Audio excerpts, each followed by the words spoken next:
Welcome to First and Goal, where everything is made up and the points don't matter.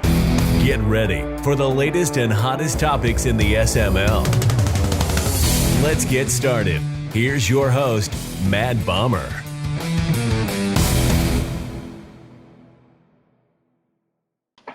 What's going on, guys? Welcome to First and Goal. This week's episode, we've got CC, we've got KP, and we've got Slice.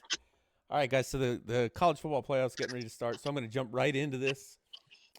Topic one, we'll start with UKP. And for this topic, we saw Dan's tight end recently. He went over 270 yards, 5 touchdowns. I think somebody's got their speakers turned up a little loud. I can hear some feedback. So 270 yards, 5 touchdowns. We've seen it from some other guys, just 200 plus yards, whatever. What are your thoughts on that as spam, and how much responsibility does the defense hold for that? And if you could make a rule, how would you combat that? We'll start with you, KP. It's a tough one because I think the way I lean for the most part is that it's on the defense to stop what the offense is doing. In this Madden, I don't think there's anything that's particularly that's like overpowered that I think is egregious to run an entire game. I mean, should be switching stuff up anyways, but I think the only time it's really an issue is if you're seeing the same guy getting 200 yards receiving every single game, whereas within the flow of a game, you might not realize, like, oh, shoot, that guy has 8 catches. Like, should I stop throwing to him? Well, no, he's open. It's not my fault. Okay. CC, what do you think? Well, I think I kind of agree with KP in the sense that I definitely feel like it is the defense's responsibility to kind of figure it out. Now, if you're throwing to a contested guy because he's able to moss somebody every single time and there's no way a defense can stop that, then I think that's a different story. But that's not what we've had. They've been isolated instances. It hasn't been the same guy 4 times a season. I think that the defense kind of just needs to buck up and figure it out, and they need to stop it. We talk about it with receivers, but we don't talk about it nearly as much with running backs, when I feel like the argument can be made the exact same way. You have Saquon Barkley. He has 43 more rushes than the next highest running back, and Matt's played 1 less game.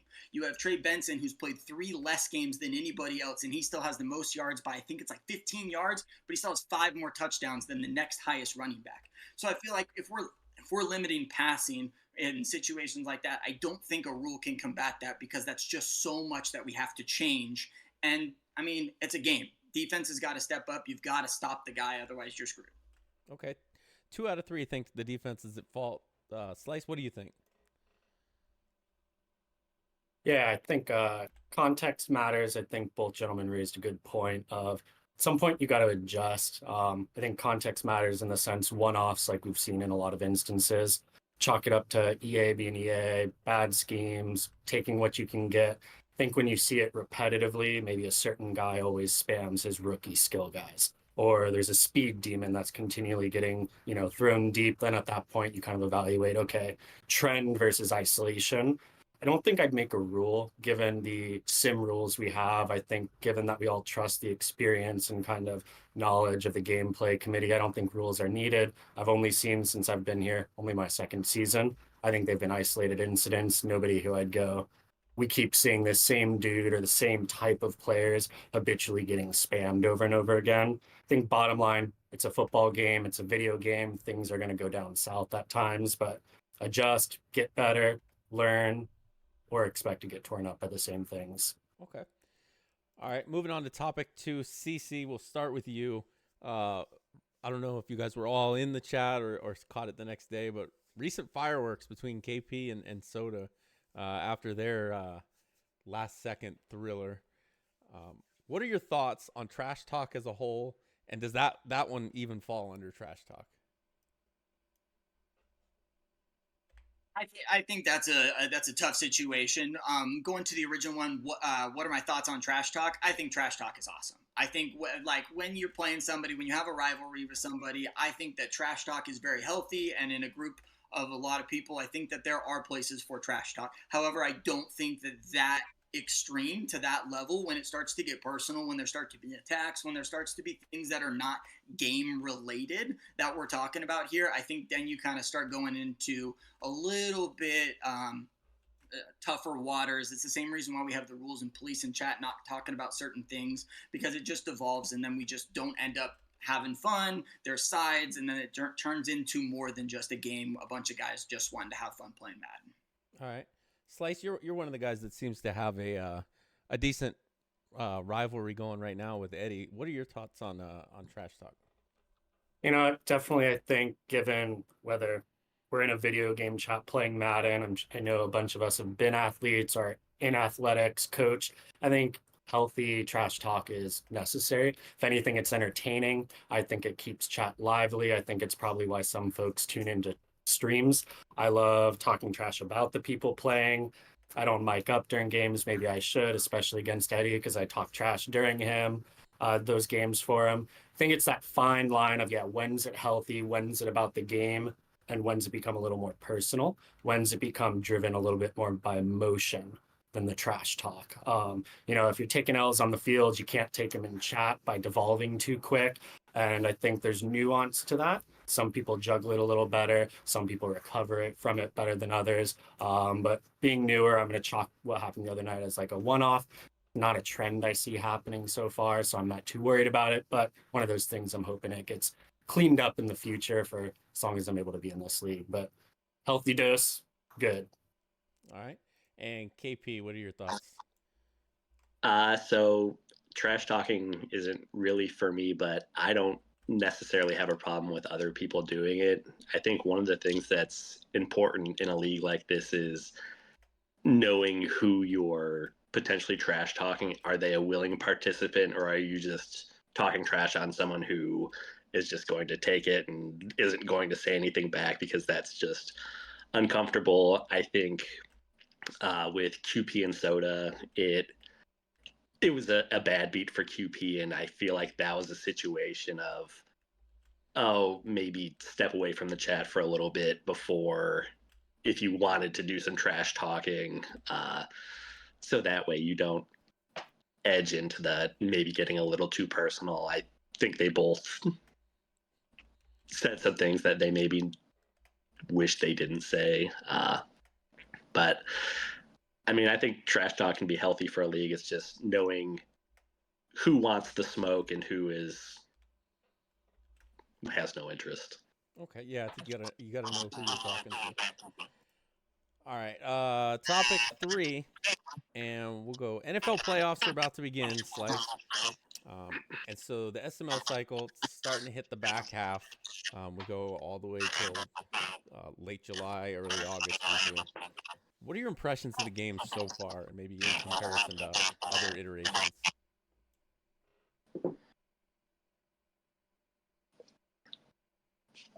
Slice? Oh, sorry, I didn't hear that. Honestly, I like this year's game. Before I get into some of the nitty-gritty nitpick stuff, I enjoy it. I think visually it's a beautiful game.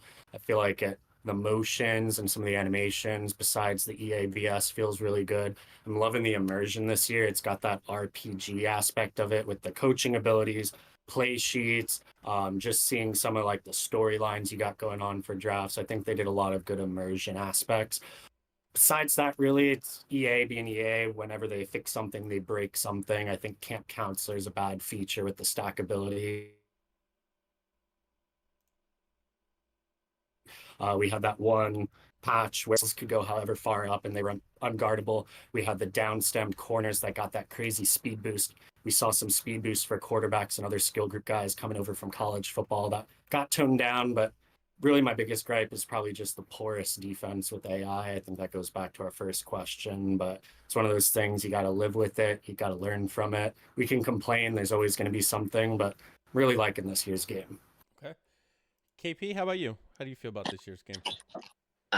One thing I definitely do like, Slice mentioned it, is the kind of RPG aspect of the play sheets and the coaching abilities. I had been using like the 3-4 play sheet in one of my defensive tackles got hurt, so I had to move to like a 4-3. So then I had to adjust like that play sheet, and it's like, oh, it adds a new little wrinkle to the game. As far as gameplay, one of the things I like is that on offense, it feels that there's a lot of different types of runs that are viable. There are a lot of different passing options that are viable concepts. Whereas I feel like sometimes it's like, oh, these two concepts are dominant, and you want to try to find a way to get them into your plays as often as you can without crossing the line. But I feel like there's just so much you can do. My main issue is with defense, with pass rush being inconsistent. Some games I'll have one of my edges get 3 sacks and then go 4 or 5 games without getting another one. Some games I can't stop the run at all. I'll be in base defense against a spread look, and they're just getting 5, 6, 7 yards no matter what. And it can feel helpless in that situation. If there was a way to make it might be just like the pursuit angles. Something just feels off on defense, and that's, I think, taking me out from fully enjoying the game as a whole. I wonder how much you said that she's still getting the feedback, but you said that the offense doesn't have a lot of go-to stuff. I wonder how much of that is just because the defense can't stop anything. Yeah, So that's a good point. CC, what do you think? This game so far, how do you feel about it? I mean, so far I can't really complain too much about it. This cycle I'm doing significantly better than last cycle. I actually have a winning season this cycle, so I am enjoying that. I do really like they were saying, the coaching trees. I like you can personalize your team from a coaching aspect. You can use the abilities to play to your strengths if you want to dominate one side of the ball, or you can use it to kind of shield some of your weaknesses if if you have a position that's kind of not as good. One stat I want to bring up is on defense when it comes to sacks. I think sacks are a huge problem in this game because they just do not happen. So far this cycle, Woods is the only person to have over 40 sacks in a single season. He had 43 and a half. Bomber, you came close. You had 39 and a half one season. If you go to the NFL in the last 3 seasons, this year, 2025, that would have put you at the 11th most sacks at 43 and a half.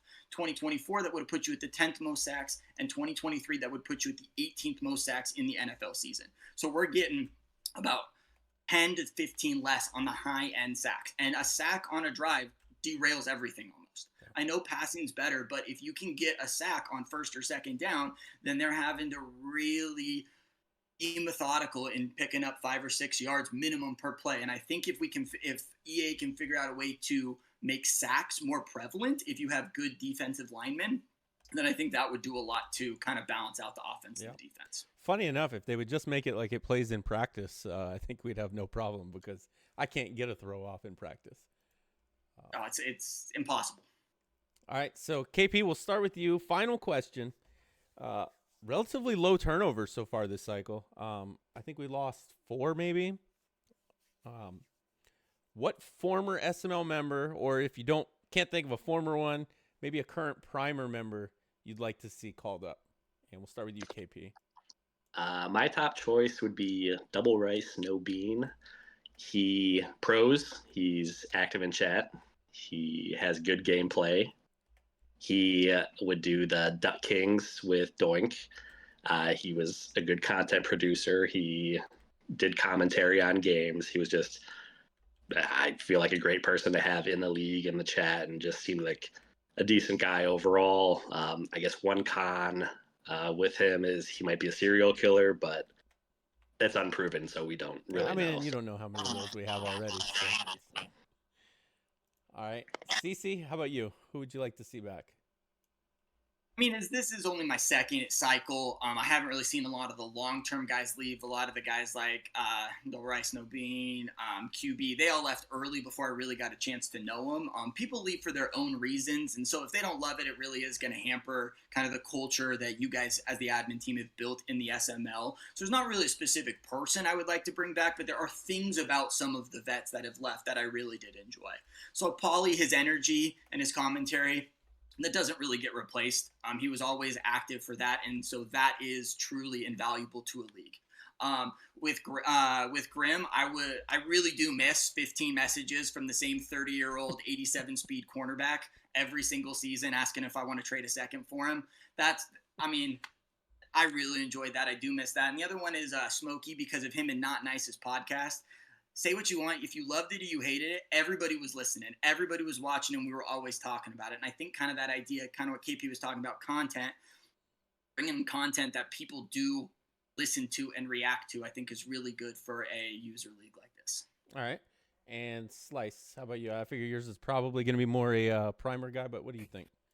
Yeah, given I've only been in the SML for a season and a half, primer I was in there for about a season and a half. I'm going to go with a primer guy for my class. I'm going to have to do my dog ML. I know we're a little soured on him with, that tank vibe season 1, and then all of a sudden his record got way better. But actually, he inspired me to reach out to Prime and put a little more effort into trying to get into the primer. I remember we joined same morning, and dude wrote like a college admission letter. And I was just really impressed because I noticed he got moved away from the waiting room like within the hour. And I was like, I need to step it up. Like, I need to be more proactive and reach out to these guys instead of just sitting in this.